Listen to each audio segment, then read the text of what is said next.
Bonjour et bienvenue dans ce live. Je vérifie de ce pas que tout va bien, que je suis bien en ligne. On va croiser les doigts pour que tout fonctionne parce que ça fait à peu près 5 fois que j'essaie de lancer ce live et oula, pardon, j'en donne des coups de pied au trépied, c'est pas très grave. Et à chaque fois, devinez quoi? Facebook a planté et l'application s'est fermée immédiatement. Donc écoutez, on va dire que c'est le rétrograde de Mercure qui est en pleine action, tout va très bien. Je vais juste vérifier un instant que je suis bien en live et qu'on m'entend correctement. Oui, on m'entend correctement, c'est fabuleux et je suis bien en live au bon endroit. Donc je vais partager ça dans mon groupe Facebook essentiel. Et ensuite je suis à vous dans une seconde. Tout va bien. Je suis en live sur ma page. Hop. Magnifique. Et c'est bon. On va pouvoir commencer. Je suis très heureuse de vous retrouver. J'avais prévu de faire ce live hier normalement. Salut Nathalie. Et ça n'a pas été possible. Donc me voici aujourd'hui et je suis on fire. Laissez-moi vous dire que je suis on fire. J'ai avec moi un sujet, bonjour Myriam, un sujet qui me tient vraiment, mais alors vraiment à cœur, puisqu'on va parler aujourd'hui d'échecs, on va parler des doutes, salut les filles, on va parler de, voilà, quand on se sent découragé, qu'on a l'impression de tout foirer, et comment on fait en fait, très concrètement, parce qu'il y a quelques semaines, en fait, j'ai écrit sur les réseaux sociaux quelque chose. Alors, c'était quoi exactement ce que j'écrivais? J'écrivais, même lorsque tes actions te semblent être un flop, il n'y a en réalité pas d'échec, à moins que tu ne décides que c'est le cas. Et comme beaucoup de choses qu'on peut poster sur les réseaux sociaux, à moins d'en faire tout un article, on est bien d'accord, c'est un raccourci, c'est rapide, c'est facile à dire, c'est plus difficile à faire concrètement. Et toi aussi, t'es on fire, Nathalie? Cool. C'est plus difficile à faire concrètement, et j'en ai bien conscience parce que je suis passée par là également. Mais justement parce que je suis passée par là et que je me considère comme étant plutôt globalement la plupart du temps de l'autre côté, justement, j'ai à cœur de vous transmettre ce que vous pouvez faire très concrètement quand vous vous sentez comme ça, un échec, tout simplement. Bonjour Stéphanie. Alors, avant d'entrer dans le vif du sujet, d'abord, annonce super importante, ça y est, enfin c'est officiel et c'est public, les inscriptions du cercle Héritage édition 2019 sont ouvertes, donc ça s'adresse à toutes les entrepreneurs qui ont envie d'attirer plus de clients facilement, surtout, sans avoir à faire de forcing, à pousser, à forcer. Pour celles qui ont envie de diffuser leur message beaucoup plus largement, d'avoir un impact plus grand sur leur audience, sur leur communauté, sur le monde aussi. Et je vous ai mis le lien normalement autour de ce live. Allez voir. Prenez le temps de bien regarder parce que c'est pas rien, c'est un programme long et ambitieux et c'est long parce que ça prend du temps aussi de poser les bases d'un business qui est vraiment, qu'on porte avec beaucoup d'énergie et qu'on porte avec courage aussi longtemps qu'il le faut. Parce que ce qui fait la différence entre les personnes qui réussissent et les personnes qui échouent, c'est qu'il y en a tout simplement qui n'ont pas baissé les bras et qui n'ont pas arrêté en cours de route.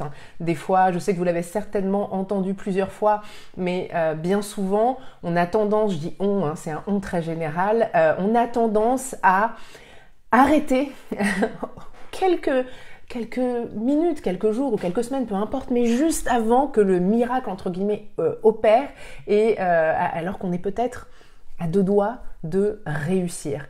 Et l'entrepreneuriat, c'est vraiment, avant toute chose, au-delà de la stratégie, au-delà du pratico-pratique et de qu'est-ce qu'on met en œuvre très concrètement, quelle stratégie on met en œuvre, etc. C'est vraiment une question d'énergie, de vibration, d'enthousiasme. Et ouais, il faut être persévérant et il faut avoir du courage. Et ce sont des compétences, des qualités qui se développent. Et c'est entre autres ce qu'on voit dans le cercle Héritage. Donc, je vous laisse aller voir la page. Je ne vais pas en parler plus là pour l'instant. Ce que je voulais faire, c'est vraiment attaquer ce sujet de l'échec, des doutes, de ce sentiment de pas avancer, que rien de ce qu'on fait fonctionne. Je suis passée par là. Et ce que je veux vraiment vous transmettre, alors dans ce live, il y a un exemple très concret que je prends et que je vais décortiquer avec vous. J'espère que la personne concernée va regarder ce live parce que je vais prendre vraiment son exemple et le décortiquer. Je dirai pas son nom parce que je vais pas demander l'autorisation de dire son nom publiquement, mais donc ça va être très très utile évidemment, particulièrement pour les entrepreneurs, mais même si vous n'êtes pas entrepreneur, je vous invite vraiment à écouter ce que je vais vous dire ici parce que vous allez voir comment je décortique tous ces doutes, toutes ces craintes, toutes ces, tout ce qui pourrait donner envie de baisser les bras. Et vous allez voir et vous allez pouvoir ensuite, et ce que je vous invite vraiment à faire, c'est transposer à votre situation et voir comment vous aussi vous pouvez décortiquer. Parce que, en fait, le gros problème, quand on veut transformer ses échecs en réussite, c'est le vrai truc, ce qui est au cœur du truc, c'est d'arriver à redescendre sur terre et faire appel un petit peu à un minimum de logique et s'ancrer dedans. Parce que quand on est un peu, j'allais dire, désespéré ou au bord du désespoir parce qu'on est découragé, parce qu'on en a marre, on fait des efforts, on fait des tas de choses et c'est pas facile et ça fonctionne pas forcément comme on veut, mais au bout d'un moment c'est normal, surtout si en plus à côté de ça peut-être on a une famille et des responsabilités par ailleurs et des tas de choses sur le feu dans sa vie personnelle et à d'autres niveaux. On va se décourager, on va être fatigué et on va commencer à se laisser envahir par les émotions, à se laisser dépasser par les émotions et à se laisser emporter même par les émotions. Et les émotions, elles nous emportent loin de la logique, généralement. Elles nous emmènent très très loin. Et je sais que ce que j'ai pu observer, ce qui fonctionne pour moi, et pas seulement pour moi, parce que c'est juste tout simplement très efficace, quand on arrive à remettre un petit peu de logique et de concret là-dedans, les choses vont tout de suite beaucoup mieux. Parce que opposer les faits aux émotions, alors c'est important évidemment, je suis pas en train de dire mettez vos émotions de côté, n'y faites pas attention, c'est rien du tout, c'est pas vrai, les émotions sont là pour nous dire quelque chose. Si vous vous sentez découragé, oui, peut-être que vous travaillez trop, vous travaillez dur, peut-être que vous avez besoin de quelqu'un pour vous aider, peut-être que vous avez besoin d'être accompagné, peut-être que vous avez besoin de rejoindre un mastermind, peut-être que vous avez besoin de parler avec une amie, peu importe, vos émotions, quelles qu'elles soient, sont un indicateur et il faut les écouter. C'est très important. C'est bon aussi de les prendre à bras-le-corps et de prendre, s'il le faut, quelques jours pour déprimer un bon coup, pour pleurnicher un bon coup. Ça m'est arrivé plus d'une fois. Il n'y a pas de mal à ça. Ce qui compte, c'est de ne pas rester bloqué dans ces émotions négatives et de ne pas rester là-dessus et de ne pas baisser les bras, évidemment, parce que ce serait dommage. En tout cas, si vous êtes vraiment porté par ce que vous désirez faire, ce que vous dites que vous désirez faire, c'est vraiment très présent pour vous, c'est vraiment très fort pour vous, prenez le temps, prenez quelques jours, une semaine, 2, faites un break, prenez des vacances, faites ce qu'il faut pour processer les émotions et ensuite vous allez passer à ce que je vais évoquer ici avec vous, qui va être beaucoup plus concret. Donc je vais vous donner un exemple hyper concret. Donc suite au message que j'avais posté donc il y a quelques semaines, même lorsque tes actions te semblent être un flop, il n'y a en réalité pas d'échec à moins que tu ne décides que c'est le cas. Une membre de la communauté dans notre groupe Facebook privé gratuit avait commenté en fait en disant, qu'est-ce qu'elle avait dit exactement? J'ai beau le savoir, ce matin je suis quand même à nouveau dubitative. Donc j'ai creusé un petit peu avec elle, je lui ai posé quelques questions complémentaires. Excusez-moi, je m'hydrate et je m'excuse par avance pour les bruits du thé. Je sais que ça a tendance à s'entendre avec le micro, mais voilà, je suis navrée, ça fait partie des aléas du direct. Je fais attention. Je sais que c'est pas toujours très agréable. Donc, je lui ai demandé un petit peu ce qui la rendait dubitative. Elle m'a dit qu'elle était légèrement découragée. Et je lui ai demandé de me donner des précisions. Donc, elle m'a dit très concrètement, donc c'est une entrepreneure qui a une activité sur le web et elle m'a dit qu'elle a peu d'inscrits sur son blog, un nombre de followers qui stagne sur les réseaux, une pub Facebook qui est approuvée puis désapprouvée et qui ne circule pas et surtout aucune vente. Donc, elle est découragée. Donc, je lui ai demandé quand est-ce que tu as démarré ton activité? Et donc là, elle me dit, j'ai lancé mon blog en mai. J'ai commencé à créer un premier programme en août que j'ai lancé timidement, j'avoue, en septembre. Mais maintenant, je commence à avoir de bonnes séquences email en place et je ne parviens toujours pas à susciter l'intérêt, ne serait-ce que pour télécharger mes cadeaux. Ce mois-ci, je lance un autre produit moins gros, j'en parle souvent, mais aucun résultat. Je sais que j'ai beaucoup de choses encore à mettre en place et j'essaye de prendre mes marques pour m'installer dans une routine de communication qui fonctionne. Je pense que je progresse chaque jour, mais j'ai l'impression que je brasse de l'air. au moins une petite vente me donnerait du baume au cœur. Et évidemment, on la comprend, évidemment une petite vente ça donnerait du baume au cœur, mais bon sang, c'est pas possible de penser comme ça. Pas juste cette histoire d'une petite vente me donnerait du baume au cœur, évidemment c'est évident, mais la première chose qui est méga importante, c'est valable pour les entrepreneurs, mais c'est valable pour tout le monde. Il faut arrêter, bon sang, mais vraiment une bonne fois pour toutes, il faut arrêter avec ce mythe. Tu relates trop. Ouais, il faut arrêter avec ce mythe de la réussite immédiate. Franchement, c'est plus possible, ok? Alors je sais qu'on est sur Internet et qu'on a accès à un tas de choses, d'informations, et on voit des tas de gens qui réussissent et qui réussissent très très vite. Et du coup, on se dit, ah c'est génial, on peut réussir très très vite et en 3 mois, en 6 mois, avoir un business qui cartonne.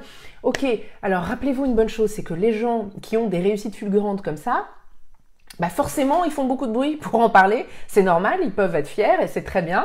Mais les gens qui mettent plus de temps à en parler, bah comme c'est pas, qui mettent plus de temps à réussir entre guillemets, ou à avoir un business qui tourne et très très bien, avoir un succès immense. Les gens qui mettent plus de temps, bah comme c'est pas extraordinaire, évidemment, ils en parlent un peu moins. Et puis aussi, la plupart des personnes qui ont un business qui a réussi très très vite, elles en parlent beaucoup et souvent vous remarquerez qu'elles ont aussi un programme à vous vendre pour vous aider à avoir un business qui fonctionne très très vite. Donc c'est normal qu'elles en parlent. Et c'est normal aussi qu'on en entende autant parler parce que c'est extraordinaire. Et ça veut bien dire ce que ça veut dire. Extraordinaire. Ce n'est pas la normalité, ce n'est pas l'ordinaire. Alors je suis pas en train de dire vous allez mettre 5 ans avant que votre business démarre. C'est pas du tout ce que je suis en train de dire. Je veux pas que vous mettiez dans la tête des idées qui vont vous enfermer. C'est possible que votre business cartonne en quelques mois seulement, ok? C'est tout à fait possible. Je ne veux pas que vous vous fermiez à cette idée, mais je ne veux pas que vous vous sentiez découragé parce qu'en 6 mois, depuis la création du blog, seulement du blog, pas de l'activité professionnelle à proprement parler, parce qu'en 6 mois, vous n'avez pas réussi à vendre quelque chose, mais c'est que le début. C'est que le début. Et il y a plein de choses que je vais décortiquer là tout de suite avec vous, mais voilà. Il ne faut pas oublier qu'il y a des tas de gens qui mettent beaucoup de temps à développer leur activité, ou du temps tout simplement. Beaucoup, qu'est-ce que c'est que beaucoup en fait, il y a des gens qui mettent du temps avant de développer leur activité. Il y a des gens dont on a l'impression qu'ils ont une success story de ouf et qui réussissent en 3 mois, en 6 mois à avoir un business qui cartonne, mais la vérité c'est qu'avant ça, ils ont eu un autre business, 2 autres business, 3 autres business qui n'ont pas forcément cartonné ou pas si vite. Et donc en fait, c'est juste pas des débutants en réalité en termes de business. Donc voilà, c'est important de bien avoir conscience que c'est un mythe, que c'est possible, que c'est pas la norme, mais voilà, et que bien souvent, on n'a pas toutes les informations, ok? On n'est pas en coulisses avec ces personnes pour voir ce qu'elles ont fait concrètement et depuis quand elles ont fait des choses concrètes, ok? En fait, on est juste tellement différents les uns des autres et on part pas du même point, ok? Même quand on démarre un business en même temps que quelqu'un d'autre, on ne part pas avec le même mindset. Ok, on ne part pas avec le même historique. On a peut-être, il y en a peut-être un qui va avoir des tas de croyances qui vont vraiment venir se mettre en travers de sa route, des croyances par rapport à l'argent, des blocages financiers, des blocages, la peur d'être visible. Enfin, il y a un tas de choses qui peuvent se mettre en travers de la route de 2 personnes qui commencent au même moment et qui vont créer le même business. Je veux dire, c'est hyper courant, des gens qui créent exactement le même business, qui proposent le même type de service ou de produits, peu importe, et il va y avoir 2 chemins très différents. C'est parce qu'on est tous différents. Et encore une fois, réussir un truc qui cartonne en 6 mois, c'est juste pas la norme. Ça ne veut pas dire que c'est impossible, attention, c'est juste pas la norme. Donc il faut arrêter de se mettre aussi des standards de ouf en se disant qu'au bout de 6 mois après création d'un blog, pas de l'activité professionnelle, au bout de 6 mois seulement, on devrait vendre forcément. C'est pas forcément le cas, ok? Ensuite, il y a plusieurs choses. Nathalie nous dit, sachant que je n'ai pas encore officiellement commencé mon activité en janvier, je suis plutôt contente. Yes, tu peux être contente et fière de tout ce que tu as accompli, alors que tu l'as pas commencé officiellement encore ton activité. Myriam nous dit, ça me fait penser au bouquin film Le secret sur la loi de l'attraction et à l'alchimiste aussi, hyper inspirant. On ne voit pas toujours l'envers du décor, on n'a pas effectivement toutes les informations et on ne travaille pas pareil à la réalisation de nos projets. Mais oui, c'est ça, il y a tellement mais tellement de facteurs. Voilà, c'est tout. Alors, autre chose donc, hein, je vais aller plus dans le détail, et je suis sûre que c'est valable pour beaucoup de gens. Et attention, j'ai l'air très très emportée comme ça quand j'en parle, mais c'est juste parce que je veux vraiment que vous vous remettiez, et je sais que c'est pas la seule, hein, je sais que vous êtes nombreuses, et j'ai fait partie aussi de ces gens-là qui se sont sentis découragés à un moment donné. Parce que moi aussi, quand j'ai débuté, j'ai vu des belles success stories, j'ai vu des tas de choses. Et j'ai appliqué le même type de stratégie, etc. Et ça n'a pas marché pour moi, alors que ces personnes-là disaient que ça marchait pour tout le monde. Donc voilà. Mais je sais pourquoi ça n'a pas marché. Il y a un tas de raisons à ça. Bref, je reviens aux commentaires de cette personne. Donc alors tu me dis, toi-même, que tu as lancé ton blog en mai. On est en novembre, hein. Tu as lancé ton blog en mai, tu as commencé à créer un premier programme en août, que tu as lancé timidement en septembre. Alors, s'il te plaît, relis cette phrase, réécoute cette phrase. Tu as commencé à créer un premier programme en août, que tu as lancé timidement, j'avoue, en septembre. Timidement. Tu vois le problème ou tu vois pas le problème? Est-ce que vous voyez le problème? Dites-moi. Mettez-moi un emoji, une main levée, un truc pour me dire que vous voyez où est le problème dans cette phrase. Sérieusement. Quand on me dit « j'ai lancé mon programme timidement » et qu'on se plaint à côté de ça des résultats, je pense qu'il y a un souci en fait il n'y a pas de... Il y a une déconnexion de la réalité en fait.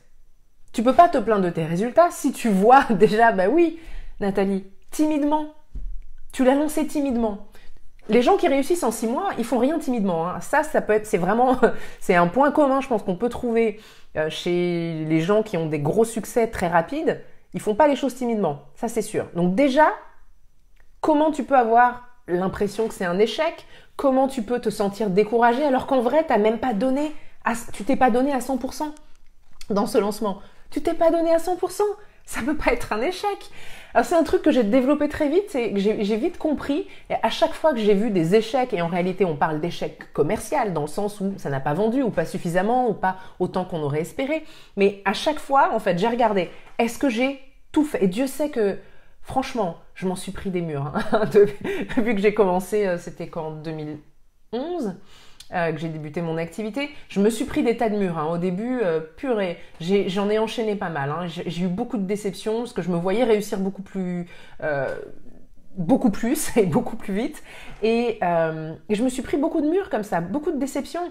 Et en fait, le truc, c'est qu'à chaque fois, je suis quelqu'un de très pragmatique. Je suis certes une mystique, hein. Je tire les cartes et tout, machin. Je suis très connectée à l'univers et tout.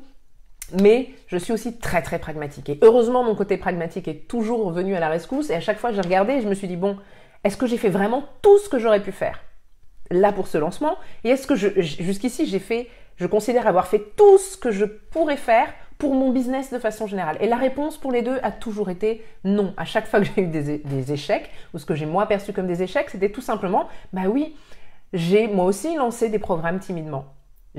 Moi aussi, je me suis rendu compte à un moment donné, même si je me suis toujours considérée plutôt à l'aise avec le fait d'être visible, en réalité, je suis à l'aise jusqu'à un certain point. Donc, il y a un souci, c'est que passé un certain stade, je commence à freiner et j'ai peur d'être un peu plus visible que ça. Donc, voilà, il y a quelque chose là.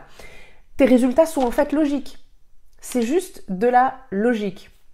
Et oui, Myriam, comme tu dis, si tu n'y crois pas toi-même à 100%, alors comment espérer que d'autres suivent en confiance au taquet? Exactement.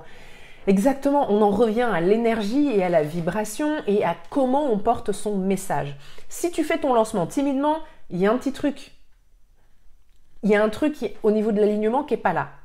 Alors, les raisons, elles peuvent...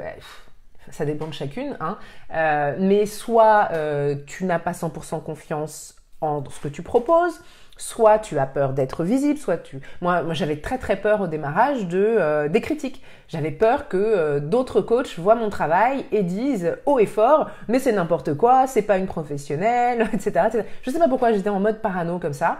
Et devinez quoi, ça n'est jamais arrivé. Personne n'a jamais, ou alors dans mon dos, mais auquel cas, Quelle importance si je suis pas au courant. Mais voilà. Si tu fais le truc timidement,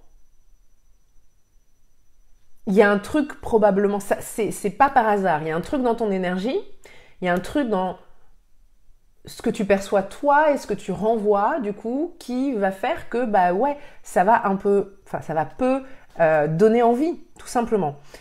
Nathalie dit « J'ai arrêté de murmurer discrètement à propos de mes services. Encore du boulot pour être dans l'annonce réelle et continue, mais ça vient. » Mais oui, et c'est des trucs qui se développent avec le temps. Il y a des personnes qui arrivent très vite, qui ont la confiance très vite, etc.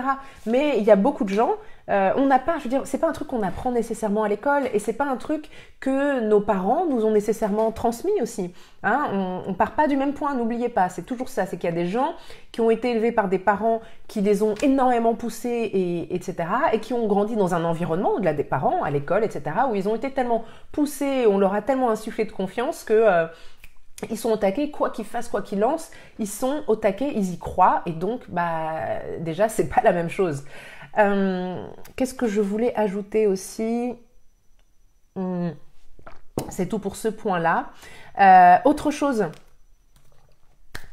tu dis que tu viens de lancer un programme moins gros, dont tu parles souvent, mais tu n'as pas de résultat. Alors, première chose, je pense sincèrement que ton programme soit gros, pas gros, cher, pas cher, c'est même pas vraiment la vraie question. Et souvent, on pense que c'est ça le problème, qu'il faut proposer quelque chose de plus petit, etc. Je veux dire, il y a des gens qui arrivent à très bien gagner leur vie et à lancer des services qui sont haut de gamme assez rapidement et qui ne passent pas par la case petit programme ou petit produit.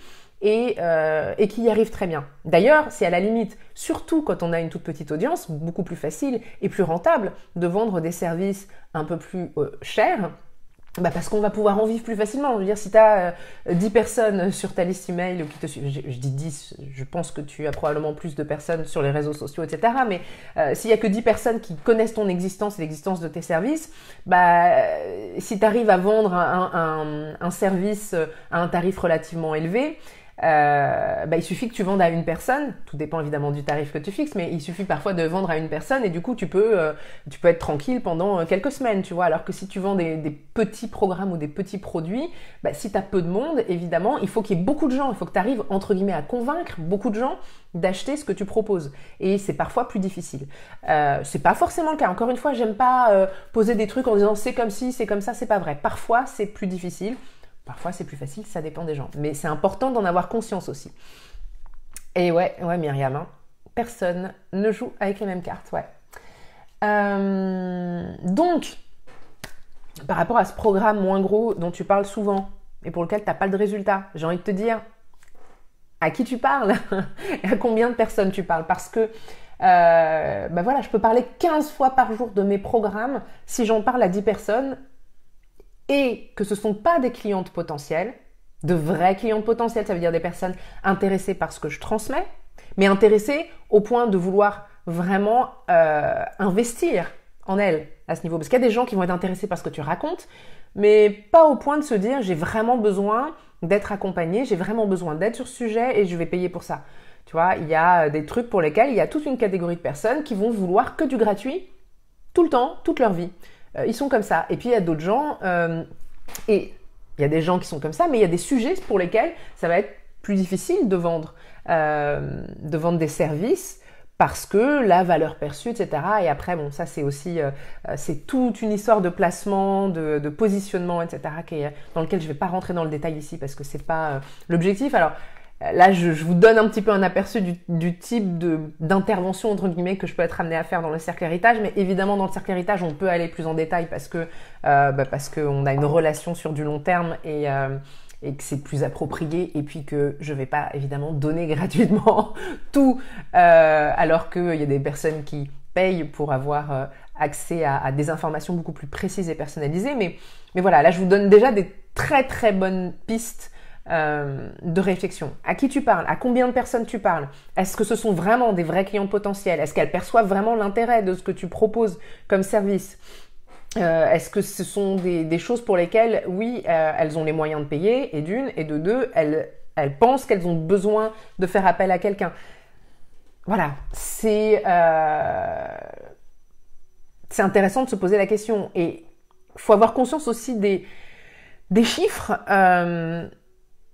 Alors, j'ai plus les pourcentages exacts parce que c'est une tranche que j'avais en tête, mais tu vois, par exemple, il n'est pas rare d'arriver à vendre à 1% de sa liste. Alors, ça peut monter, hein, je crois, 7%, mais il n'est pas rare de ne vendre qu'à 1% de sa liste. Donc, ça veut dire que si tu as 100 personnes sur ta liste, je ne parle pas des réseaux sociaux, hein, parce que n'oublie pas, les réseaux sociaux, avec les algorithmes, Facebook, Instagram, etc., tout le monde, tous les gens qui sont abonnés à tes comptes sur les réseaux sociaux ne voient pas tout ce que tu postes. Donc, toi, tu as beau avoir l'impression d'en parler souvent, les gens en vrai ne te voient pas en parler souvent. Parce qu'ils ne voient pas souvent ton message passer et repasser, etc. Donc, garde bien ça en tête. Et imagine bien si tu as 100 personnes, à supposer que tu aies 100 personnes à ce stade sur ta liste, 1%, c'est une personne qui achète. À supposer que ce soit 100 personnes bien ciblées, tu vois. Donc voilà, c'est important d'avoir ce type de chiffre en tête. Aussi, alors, dans la même veine, tu dis que tu commences à avoir de bonnes séquences email en place, mais tu ne parviens toujours pas à susciter l'intérêt, ne serait-ce que pour télécharger tes cadeaux. Alors, c'est très bien d'avoir de bonnes séquences email en place, encore que qui te dit comment sais-tu qu'elles sont bonnes? Ok, parce que tu dis que tu n'as pas grand monde sur ta liste. Je ne t'ai pas demandé combien. Mais voilà, comment tu sais que tes séquences email sont bonnes? Qui te le dit? Comment tu les testes? C'est intéressant aussi de le savoir. Ensuite, je vois un truc super logique là. Tu n'arrives pas à susciter l'intérêt, ne serait-ce que pour que les gens téléchargent tes cadeaux. Tu leur donnes quelque chose gratuitement et tu n'arrives pas à susciter l'intérêt. Ça me semble logique que tu aies du mal à vendre quelque chose de payant si en mode gratuit, déjà, les gens ne téléchargent pas tes cadeaux. Enfin, ça me paraît complètement logique. Ça veut dire qu'il y a un souci quelque part, soit dans la façon dont tu présentes, à commencer par ce qui est gratuit. Est-ce que les gens y voient un intérêt? Est-ce que ton audience y voit un intérêt? Est-ce que tu cibles les bonnes personnes? Voilà. Est-ce que tu connais vraiment tes clientes potentielles? Et ton audience, les gens qui sont dans ton audience aujourd'hui, est-ce que tu échanges avec? Est-ce que tu as des conversations avec? Est-ce que tu sais de quoi ils ont besoin? Tes clientes potentielles, c'est pas forcément ton audience actuelle, attention. Dans ton audience actuelle, tu pourrais n'avoir que des personnes qui cherchent du gratuit, de l'info, ou qui aiment bien ce que tu fais sur les réseaux sociaux parce que trouvent ça inspirant, mais pas au point de vouloir investir en fait. Donc tes clientes potentielles, celles qui seraient prêtes à acheter, est-ce que tu les connais vraiment? Est-ce que tu sais qu'est-ce qui les intéresse? Est-ce que tu sais comment leur parler? Est-ce que tu as des conversations avec elles? Donc ça, c'est vraiment des choses sur lesquelles il faut creuser en fait. Tu vois, tu as besoin de savoir tout ça en fait. Et je crois qu'on sous-estime énormément. On pense trop souvent que créer un business et vendre des services, c'est très très simple. Il suffit d'avoir le pratico-pratique en marge, d'avoir des pages de vente, d'avoir un blog, d'écrire sur les réseaux sociaux, etc. ou de faire des vidéos ou des Facebook Live et de faire un tas de choses comme ça. Mais c'est avant tout, n'oublie pas, surtout que tu es une personne, t'es pas un truc genre une grosse marque comme Coca-Cola, McDonald's, etc. Tu es une personne. C'est une relation que tu crées avec les gens. C'est une relation que tu crées. Tu vois, et c'est important d'être ouverte à créer cette relation avec les gens et d'aller provoquer, surtout au début, d'aller provoquer cette relation avec les gens, d'aller les chercher, d'aller parler avec, pas forcément de vive voix, mais de vive voix c'est bien aussi, d'échanger vraiment avec et de créer une relation. Parce que c'est comme ça que tu vas apprendre beaucoup de choses sur les personnes de ton audience et tes clients potentiels et que tu vas pouvoir aussi mieux comprendre comment toi, tu vas pouvoir les aider. Toi, en tant que personne unique, comment toi, tu vas pouvoir les aider à résoudre leurs problèmes spécifiques. Tu vois, trop souvent, on lance, et c'est un bon point de départ. Je dis pas que c'est mal du tout, hein. C'est un bon point de départ, mais il faut pouvoir évoluer en fait. On s'accroche à une idée, on démarre quelque chose parce qu'on a envie, parce que ça nous intéresse et on démarre ce truc. Ça ne veut pas dire que c'est ce que les gens veulent. Et je ne te parle pas de ce dont ils ont besoin, c'est deux choses différentes. Ce que toi, tu identifies que les gens ont besoin, c'est une chose. Ce que les gens veulent, c'est autre chose. Et les gens achètent ce qu'ils veulent, pas ce dont toi, tu penses qu'ils ont besoin. Okay, il faut qu'eux aient conscience qu'ils ont besoin de ce truc en particulier. Il faut qu'ils le veuillent, tu vois. Donc voilà, il faut trouver ce point d'intersection. Et voilà, qu'est-ce que je voulais... J'ai pris énormément de notes tout à l'heure. Donc voilà, donc si déjà les gens... Je vais revenir ensuite au comment, mais si déjà les gens ont du mal à télécharger ce que tu proposes gratuitement, c'est peut-être un indicateur qu'il y a quelque chose en fait, qu'il y a un gap entre toi, ce que tu penses savoir sur eux, ce dont d'après toi ils ont besoin, et ce dont ils ont réellement envie. Et, ou alors, juste tu ne sais pas en parler d'une façon qui va leur parler. Ou alors, aussi, et souvent c'est un mélange de toutes ces choses, tu ne viens pas avec l'énergie qui leur donne envie de te faire confiance et qui les fait rêver, entre guillemets. Tu vois, il y a mais il y a tellement de choses qui rentrent en ligne de compte. Alors, attention, je fais une petite pause avant de passer à la suite, mais je veux pas te décourager, je veux décourager personne en disant toutes ces choses. Et c'est juste, en fait, je veux vraiment que vous preniez conscience que c'est un puzzle géant, ok ? L'entrepreneuriat en particulier, mais pas que. La vie en général. C'est un puzzle géant. D'accord ? Voyez ça comme ça. C'est des pièces du puzzle. Et des fois, ça a l'air de bien s'emboîter. Et en fait, non. En fait, tu te rends compte que non, t'as pas attaché les bons trucs ensemble. Et donc, il faut bouger les pièces. C'est ça, en fait. Donc, oui, il y a énormément d'éléments qui rentrent en ligne de compte. Et ça, je sais que ça semble très difficile au début et que ça semble super compliqué, mais ce qui est génial, et c'est là que c'est vraiment intéressant d'échouer, entre guillemets, et c'est là que je dis que oui, un échec, c'est pas un échec, sauf si tu décides que c'en est un. Un échec, ça peut être vraiment une source d'information exceptionnelle. Parce qu'à chaque fois que tu te plantes sur quelque chose, tu affines, tu découvres quelque chose, tu as la possibilité de découvrir. C'est en fait une réorientation. C'est l'occasion de te réorienter dans la bonne direction. De te réorienter vers là où ça va fonctionner, en fait. Ok ? Et ça, on peut le découvrir que quand on se lance. D'où l'intérêt et l'importance de ne pas passer des mois et des mois et des mois à réfléchir, à se demander « Ah, je ferais bien ça ». Et puis à se dire « Ah, je vais m'enseigner sur tous les trucs administratifs et à suivre 12 000 formations et jamais passer à l'action ». Non, commencez à agir rapidement. Plus vite vous allez commencer à poser des actes et plus vite vous allez pouvoir tester. Hein ? Et si vous attendez la dernière minute, entre guillemets, le moment où par exemple financièrement ça devient de plus en plus ric-rac pour vous, là vous allez être dans le stress et ça va être beaucoup plus compliqué. Donc profitez vraiment du moment, de tous les débuts pour tester des choses. C'est très bien d'avoir commencé par un blog, c'est très bien de t'être lancé, tu vois, et d'avoir commencé à lancer un programme. Et c'est pas grave si les gens n'achètent pas tout de suite. Tu te demandes ce que tu peux faire différemment là-dedans, où est-ce que ça a peut-être merdé, et tu t'adaptes. Je vais reprendre un petit peu de thé et je vais cacher mon micro pour essayer de vous épargner ce bruit et je vais passer à la suite dans un instant. Si vous avez des questions, d'ailleurs, n'hésitez pas, hein, celles qui sont en live. Et celles qui ne le sont pas, vous pouvez aussi laisser des commentaires et je tâcherai de revenir ensuite pour y répondre si vous avez des questions. Soit en répondant en commentaire moi aussi, soit en faisant un autre Facebook Live, tout simplement. Myriam, merci d'ailleurs pour le partage gratuit et payant avec grand plaisir. Donc, je voudrais revenir aussi sur les publicités Facebook. Alors, j'adore les publicités Facebook, donc déjà, première chose. Mais il y a un souci avec les publicités Facebook. C'est que ça a beau être super, j'ai l'impression qu'il y a trop de gens qui pensent savoir comment faire une publicité Facebook, alors que non. Et qui se plantent du coup de stratégie et qui perdent de l'argent bêtement. Alors, toi, tu as eu un souci de pub Facebook qui n'a pas été... Attends, c'était quoi déjà ? Une pub Facebook qui est approuvée puis désapprouvé et qui ne circule donc pas. Alors là, il y a un souci. Généralement, Facebook te dit pourquoi. Enfin, c'est bizarre que ça ait été approuvé puis désapprouvé, mais souvent, Facebook va t'expliquer pourquoi. Donc, il suffit de comprendre pourquoi et de faire les changements appropriés.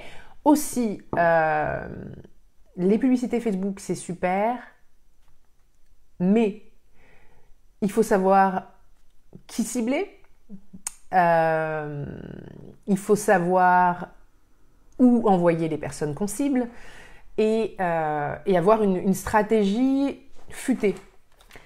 Tu peux pas juste faire des publicités, enfin tu vois, faut réfléchir un petit peu à l'objectif que tu as derrière tes publicités Facebook. Je sais pas si tu envoies des gens directement sur une page de vente ou si c'est pour faire de l'acquisition de nouveaux abonnés à ta newsletter. Personnellement, alors je fais des publicités Facebook, ça fait quelques mois que j'en ai pas faites, mais j'en fais depuis 2015 et je l'ai toujours fait. Alors je l'ai fait aussi dans d'autres cas de figure, mais principalement quand j'utilise principalement les publicités Facebook dans le but d'ajouter des personnes à ma liste, parce que c'est un moyen exceptionnel de se retrouver face à des clientes potentielles et de montrer son travail, de présenter son travail à des clientes potentielles. Et grosso modo, depuis 2015, à peu près sans faille, et avec des tests, parce que ça ne s'improvise pas nécessairement, surtout des tests au début, mais globalement, j'ai pu ajouter à chaque fois que j'ai fait des publicités Facebook, alors souvent sur une dizaine de jours à peu près, j'ai pu ajouter 300 personnes à ma liste avec à peu près 100 €. Alors, tu te dis peut-être, mais oui, mais 100 €, je les ai pas, etc. Mais moins d'argent. Mais 300 personnes à ta liste, je sais pas, quand tu débutes, ça fait un moment que j'ai plus de monde que ça à ma liste. Mais enfin, je sais pas, quand tu débutes et que tu as 50 personnes ou 100 personnes sur ta liste, ajouter ne serait-ce que 100 personnes de plus, c'est quand même pas mal, quoi. Et l'intérêt, c'est que là, du coup, tes séquences email vont servir à quelque chose. Parce que tes séquences email, c'est bien de les avoir, mais si tu n'arrives pas à avoir des gens qui arrivent jusqu'à ta séquence email, voilà, c'est pas terrible. Mais voilà, ça s'improvise pas. Il faut avoir, dans ces cas-là, il faut proposer quelque chose d'intéressant pour les gens, encore une fois, et faire des tests, cibler les bonnes personnes et vraiment affiner. Je me souviens, c'était avec Nathalie qu'on avait vu ça dans le cercle héritage il y a quelques semaines. Nathalie, je me permets d'en parler, tu avais lancé tes premières publicités et au début ça décollait pas trop et puis je lui ai suggéré 2-3 petites modifications et ça a décollé. Alors je sais plus où tu en es, je crois que tu avais, à un moment donné tu disais que tu avais ajouté 150 personnes, je crois, 150 inscrites à ta liste. C'est super. Au début, c'est génial.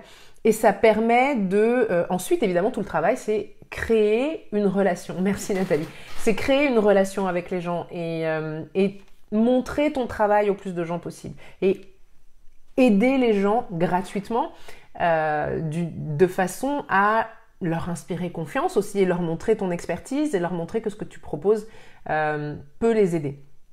Mais ça ne s'improvise pas complètement. Tu vois, faut un peu réfléchir, faut avoir un minimum de stratégie. Et franchement, je sais, ça a l'air compliqué dit comme ça, mais en réalité, c'est pas si compliqué que ça. Crois-moi sur parole, je suis une pro dans l'art de simplifier au maximum les choses. J'aime avec mes clientes les aider vraiment à simplifier leur vision du business et de tous les trucs stratégiques, etc. Je fais pareil en développement personnel. Mon objectif, c'est que tout soit simple. Je veux que ma vie soit aussi fluide et simple que possible et c'est comme ça que je fonctionne et c'est comme ça que je fonctionne en business aussi. Donc ça a l'air compliqué dit comme ça, mais en fait c'est pas tellement compliqué. C'est comme toutes ces pièces du puzzle qu'il faut arriver à voilà.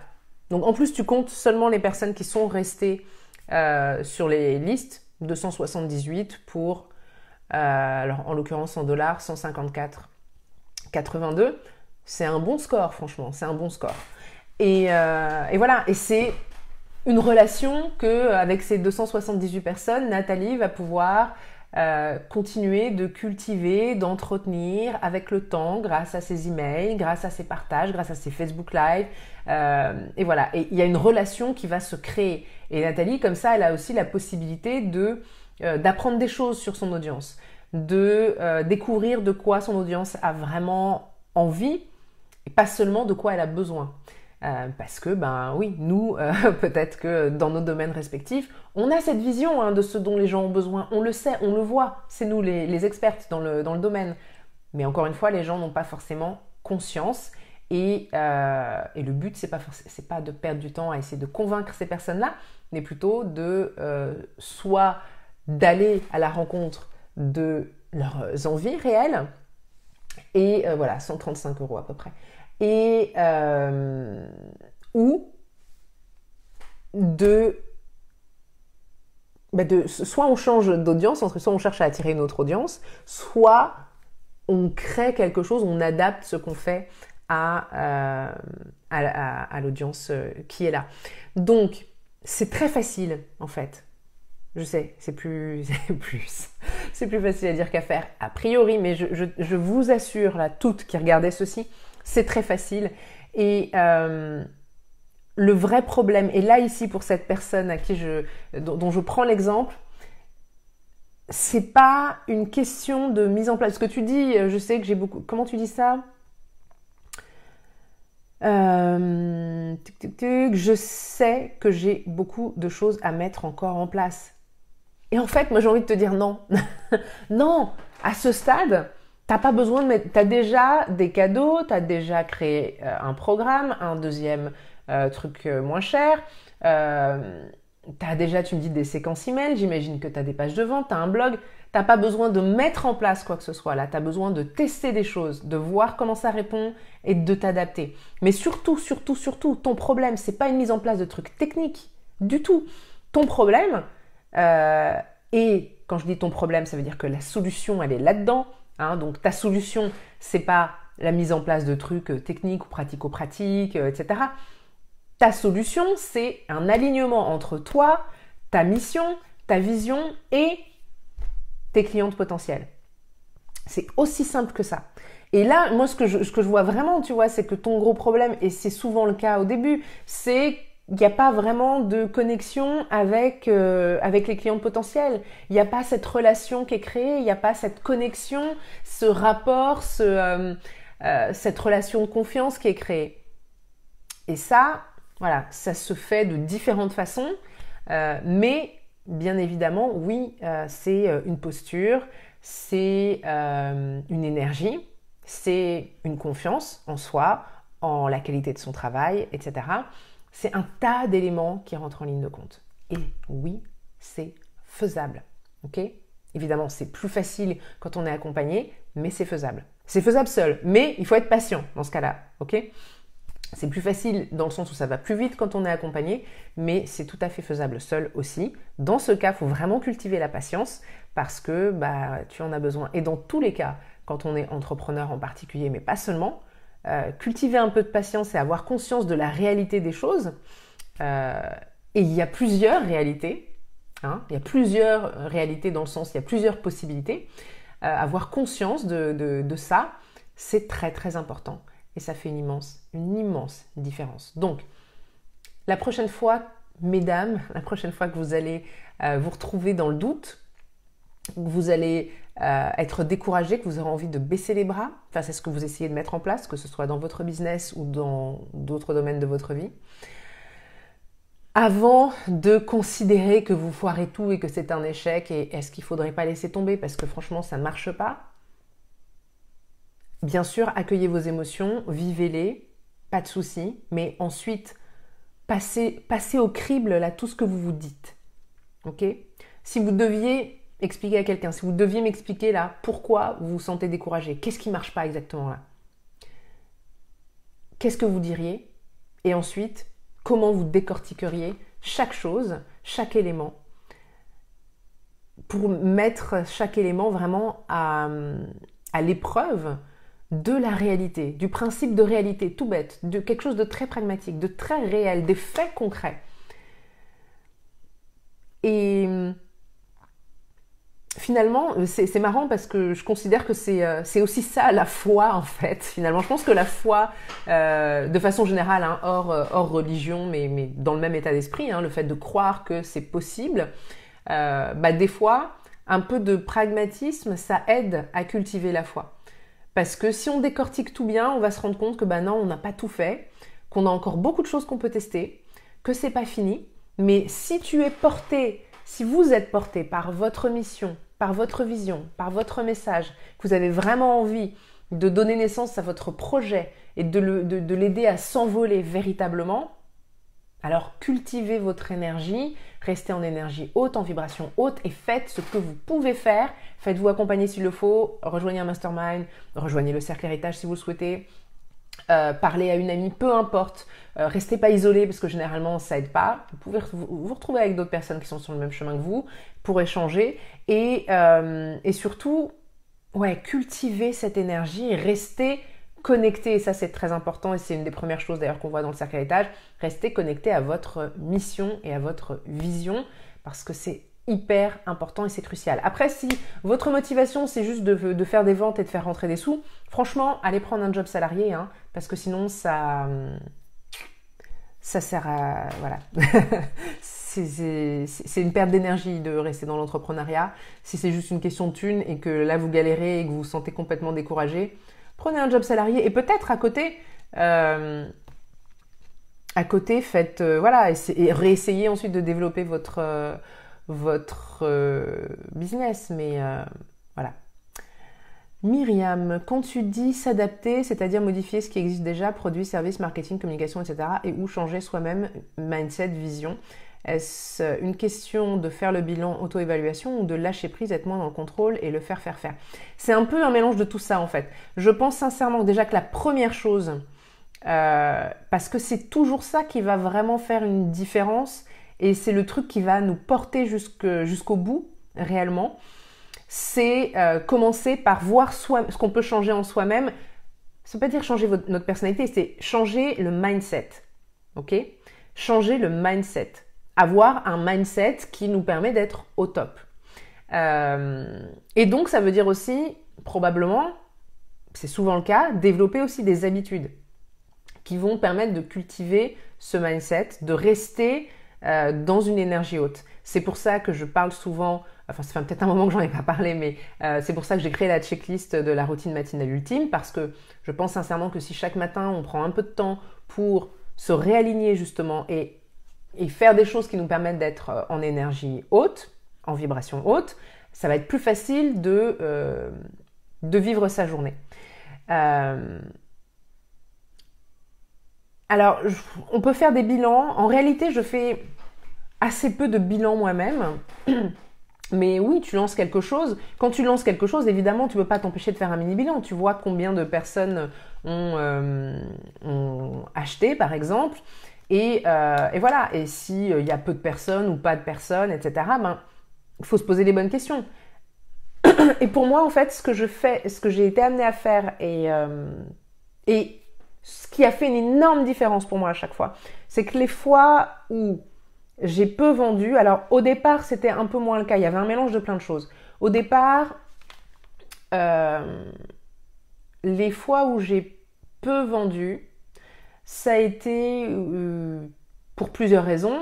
Au départ, j'ai rencontré une difficulté qui était que je bloguais depuis un moment sur un autre sujet et puis j'ai évolué. Évidemment, j'avais peur d'être visible, j'avais des blocages financiers, j'avais tout ça qui se sont mis en travers de ma route, on est bien d'accord. Mais aussi, du coup, il y avait quand même un manque de confiance en moi et j'ai voulu vendre des choses, des accompagnements en me disant les gens vont vouloir ça, les gens vont vouloir payer pour ça. Mais c'était pas vraiment aligné avec ce qui me faisait énormément vibrer moi. Et ça, je regrette absolument pas d'être passée par cette étape parce que c'est aussi ces trucs-là qui m'ont permis de me rendre compte de en fait ça me fait pas vibrer moi, donc qu'est-ce qui me ferait vibrer? Et voilà, ça m'a pris un peu de temps pour découvrir ce qui me faisait vraiment vibrer en fait. Et ce dans quoi j'étais bonne naturellement et qui me faisait vibrer et qui répondait à une demande. Et généralement, ça a été ça en fait. À partir du moment où j'ai commencé à me laisser porter par mon intuition et à offrir quelque chose derrière lequel j'étais à 100% énergétiquement, émotionnellement, etc. Et j'étais très très enthousiaste, ça a commencé à mieux fonctionner. Pardon. Ça a commencé à mieux fonctionner pour moi et être beaucoup plus fluide et plus agréable sur le chemin surtout. Et surtout, j'ai commencé à avoir des lancements qui était beaucoup moins épuisant parce que j'ai fait la totale, hein. J'ai fait la série de vidéos gratuites, les séquences email un peu compliquées, enfin les webinaires, j'ai testé les webinaires, j'ai jamais vendu au moment du webinaire. Il y a des gens, je voyais des gens qui faisaient un webinaire et qui, avant la fin du webinaire, avaient déjà des ventes. Moi, ça m'est jamais arrivé. Il fallait que derrière, je renvoie des emails, que j'en fasse plus, que ceci, que cela. C'était très laborieux.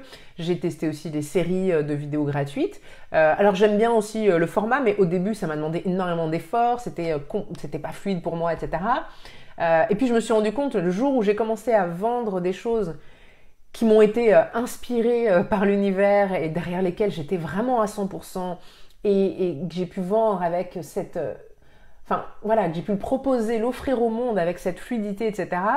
Eh bien, très bizarrement, j'ai dépensé beaucoup moins d'énergie, j'ai eu à faire beaucoup moins d'efforts. Il suffisait que j'envoie quelques emails et que j'avais écrit avec plaisir. C'est ça la différence aussi.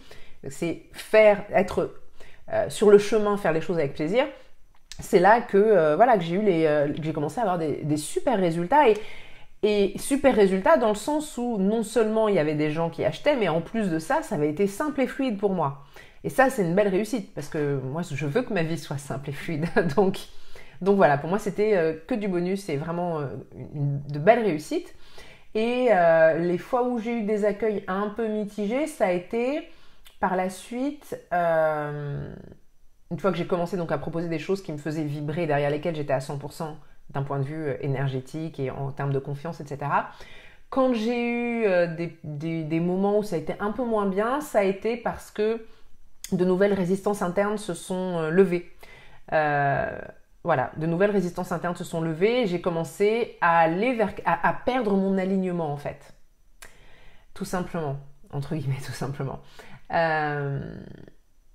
Mais ça, c'est mon chemin à moi. Donc oui, s'adapter, ça peut vouloir dire modifier ce qui existe déjà, les produits, les services. Parfois, c'est pas les produits ou les services qui ont un problème, hein. C'est la communication. Et bien souvent, en fait, ce qui fait la différence, c'est la communication. Parce que des gens qui ont des services, des produits, des programmes qui sont absolument géniaux, qui sont, enfin voilà, où la personne sait de quoi elle parle, elle sait ce qu'elle fait, et c'est vraiment top, c'est une vraie pro, etc. Mais qui vendent peu.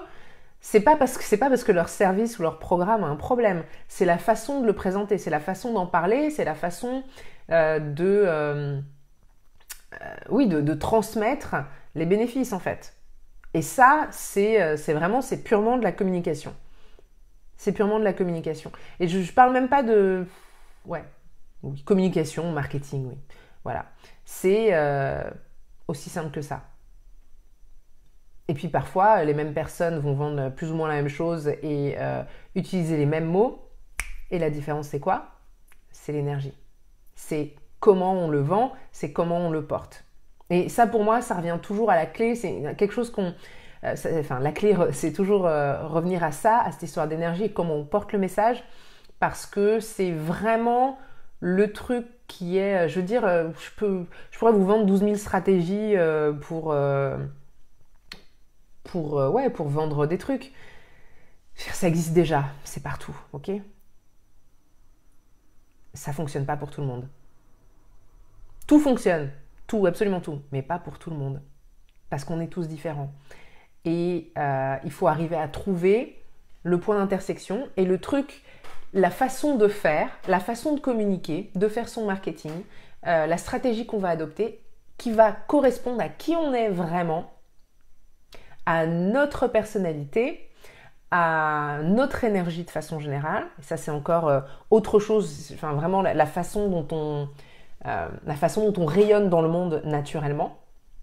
Et voilà, il y a des trucs qui vont pas fonctionner, ou même des façons de dire les choses qui vont pas fonctionner avec certaines personnes, parce que par rapport à ce qu'on dégage naturellement, il y a un truc qui est pas logique. Et voilà, et c'est tout. Et on le sent en fait, quand quelqu'un essaie de nous vendre quelque chose et il y a un truc, enfin tout le monde le sent pas, mais je sais que moi je sens quand il y a un truc qui est pas aligné énergétiquement. Et je peux l'identifier. La majorité des gens le sentent aussi, mais n'en ont pas conscience et vont juste pas le sentir. Et vont juste pas aller acheter chez cette personne sans vraiment savoir pourquoi. Moi j'ai tendance à me dire, non, il y a un truc voilà, il y a un truc qui me gêne. Et j'arrive pas toujours à mettre le doigt dessus, mais parfois, ouais, je sens qu'il y a un souci, que la personne porte un masque, que voilà, qu'il y a quelque chose comme ça. Mais ça, voilà, ça fait partie des choses que les gens vont sentir. Donc c'est important d'en avoir oui, d'en avoir conscience aussi. Mais vraiment, encore une fois, il y a tout un tas d'éléments. Mais on peut découvrir quels sont ces éléments qui sont importants pour soi et qui vont faire la différence pour soi qu'en testant des choses, qu'en faisant des choses, en osant se lancer. Et on voit ce qui fonctionne et on adapte. Et des fois, on va avoir des gens qui vont avoir des business qui vont fonctionner financièrement et ces gens-là vont pas être contents parce que, ok, financièrement ça marche, mais en vrai, c'est pas génial en fait. Ça leur plaît pas, il y a un truc qui leur va pas. Ils travaillent trop, ça leur demande trop d'efforts, etc. Donc, il y a tellement de leviers sur lesquels on peut appuyer, tellement d'éléments qu'on peut modifier, et parfois ça demande très peu de choses. Très très peu de choses. Voilà. Je vais prendre un peu de thé. Si vous avez d'autres questions, n'hésitez pas à les poser pendant que je bois un petit peu de mon thé. Et puis s'il n'y a pas d'autres questions, je vais vous laisser ici.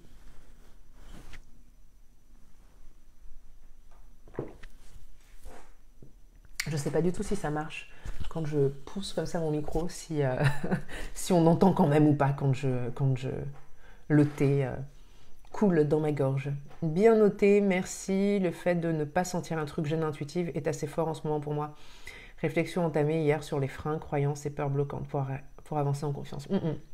Ouais, c'est important. Ouais, quand tu sens qu'il y a ce truc-là, cette gêne intuitive, effectivement, c'est un indicateur important et c'est intéressant de se pencher dessus et de creuser effectivement les freins, les croyances, les peurs bloquantes.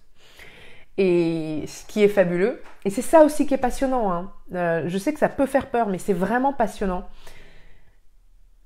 c'est qu'à chaque niveau, on va se découvrir une nouvelle peur ou un nouveau blocage. Et voilà, ça n'en finit pas, ou presque. Et parfois, encore une fois, parfois, ces peurs, ces blocages ne sont pas handicapants financièrement, mais l'argent ne fait pas tout. Et c'est dans le plaisir qu'on va prendre à faire ce qu'on fait, c'est dans le temps qu'on va y passer, l'énergie qu'on va dépenser pour y arriver. Je veux dire, des gens qui cartonnent et qui ont un succès financier immense, mais qui se retrouvent en burn-out, épuisés, qui en ont marre, qui veulent tout laisser tomber, il y en a plein. Donc, bien sûr, on peut... il y a plein de gens qui vont vous dire, pour réussir, il faut bosser dur. Et je dis pas que c'est faux, je dis qu'il y a une autre façon de faire. Et voilà, c'est important. Alors moi, je fais plutôt une distinction et je dis plutôt, c'est important d'être très clair sur ce qu'on est prêt à faire. Et je pense que, oui, quand on se lance dans l'entrepreneuriat, c'est important de se dire, je dois être prête à faire un certain nombre de choses. Ça ne veut pas dire que je veux les faire, mais je dois être prête à faire un certain nombre de choses. C'est à ce point que je suis passionnée par ce que je fais et que j'ai vraiment envie de donner naissance à ce projet. Mais il y a probablement des façons plus fluides de faire les choses. Donc oui, évidemment, il faut bosser, mais voilà, c'est pas tout. Et c'est pas la seule façon. Et voilà, c'est pas parce qu'on obtient des résultats qu'on n'a pas des peurs, des croyances, des freins qui vont nous empêcher d'avoir un business dans lequel on se sent bien. Et pour moi, c'est vraiment ça la clé quand même. Voilà, j'ai dit à peu près tout ce que j'avais à vous transmettre aujourd'hui. Merci d'avoir été là, à vous qui avez regardé ceci en live, et merci à celles qui regardent ceci en replay. Je suis très très heureuse d'avoir pu vous partager tout ce que j'avais à vous dire aujourd'hui. Encore une fois, le cercle héritage, les inscriptions sont ouvertes. Il y a des conditions early bird, donc je vous invite à aller jeter un œil à la page que je vous ai partagée là avec cette vidéo. Merci à toi Nathalie d'avoir été là. Merci Myriam aussi d'avoir été là. Merci pour vos commentaires et vos messages. Je vous dis à très bientôt pour un prochain live. Vraisemblablement dans le courant de la semaine prochaine, j'en ferai un autre. J'ai recueilli beaucoup d'éléments super intéressants sur lesquels je vais pouvoir rebondir. Je vais beaucoup vous parler d'entrepreneuriat, évidemment, c'est-à-dire ce mois-ci. On est en novembre, mais dans les semaines à venir, parce qu'évidemment, j'ai relancé le Cercle Héritage. Mais du coup, c'est vraiment... voilà, j'ai eu tellement de commentaires et de messages passionnants sur lesquels je veux vraiment revenir. J'ai hâte. Merci d'avoir été là. Je vous souhaite une très très belle journée et je vous dis à très bientôt. Bye. Merci Nathalie qui peut témoigner que le Cercle Héritage, c'est top moumoute comme elle le dit elle-même, vient de m'y rejoindre. Exactement. Parce qu'elle rempile. Parce que Nathalie, elle a tellement aimé passer 2018 à mes côtés dans le Cercle Héritage qu'elle revient l'année prochaine. Et ça, j'ai envie de dire, si c'est pas... Quand vous avez des clients qui reviennent dans vos programmes, je pense que c'est plutôt bon signe. Donc voilà, merci Nathalie de ta confiance. Et j'ai hâte, surtout que cette fois-ci, on va travailler ensemble, collés serrés. Ça va être top.